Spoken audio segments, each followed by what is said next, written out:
Asia has been at the forefront of the adoption of digital currency, digital assets, blockchain, really for as long as this industry has existed. And so when we look at the demand for everything from USDC to Web3 technology, the most dynamic market in the world today is the Asian market. And so for us, in terms of our own international expansion, we're investing an enormous amount in people, in technology, in partnerships to really scale and grow Circle in Asia.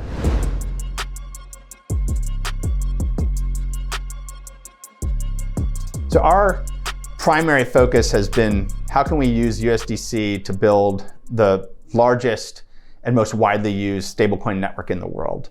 And USDC has achieved a lot and is growing, but there are more things that we can do to help grow the use of stablecoins in the world. So we've been introducing other technologies and other products to really help with that.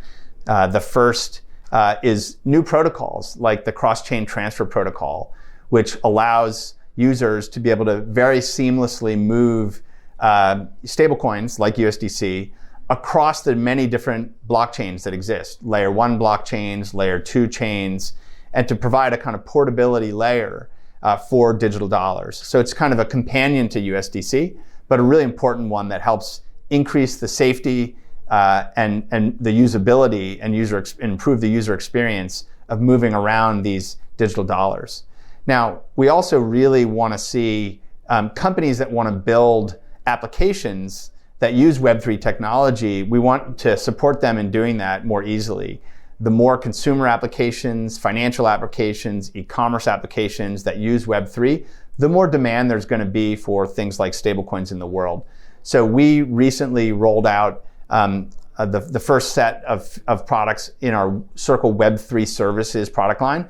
It's our kind of Amazon Web Services for Web3 apps. It's a developer-first platform and allows a developer to very easily integrate and launch Web3 wallet technology into their apps to deal directly with self-custody. And it tries to abstract away and simplify the use of stablecoins as a payment and settlement technology as well. So that's a really important part of helping enterprises, consumer companies, and just developers more generally build Web3 apps that are safe and easy to use. Circle has always invested heavily in compliance and in regulatory work and in engagement with policymakers around the world. That's been a founding principle of the company since we started 10 years ago. So we're a widely regulated company. We're regulated in the United States, in the United Kingdom, in the EU, in Singapore, and we continue working with policymakers in establishing new rules around stablecoins and digital assets. As a company, we have a very large investment in compliance, risk management, information security, and all of the kind of operational infrastructure that's needed to be a global scale financial market infrastructure company. So it's been a huge area of investment for us.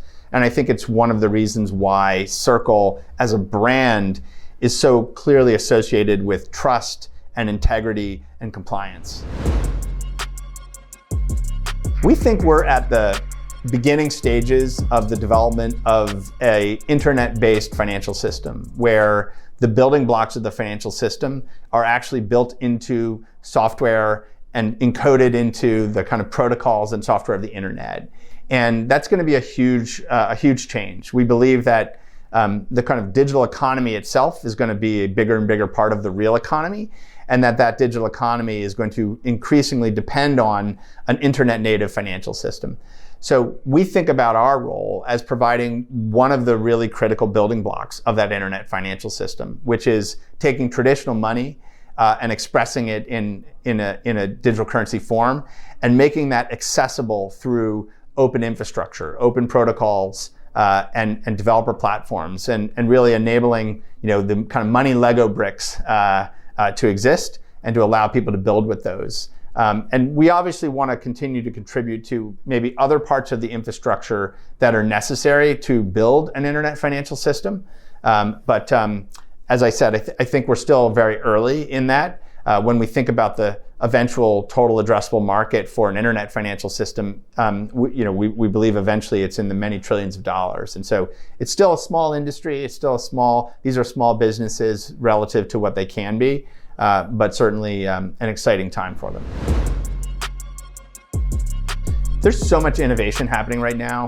I think in the fundamental blockchain infrastructure itself, we're continuing to see higher performance, more secure, more accessible blockchain infrastructure. We're seeing new innovations that provide abstractions that will simplify how end users can onboard into this new technology, where they don't need to know about some of the complexities of things like managing private keys or their custody, where they don't need to even know what a blockchain is or that they're even using a blockchain. And then they can interact and work with Web3 in the same kind of experience that they have working with Web2. So I think we're seeing very significant improvements in the core infrastructure, in standards on top of that infrastructure, which are going to allow this to work at scale in a cost-efficient way, and in particular in a way which is safe and user-friendly.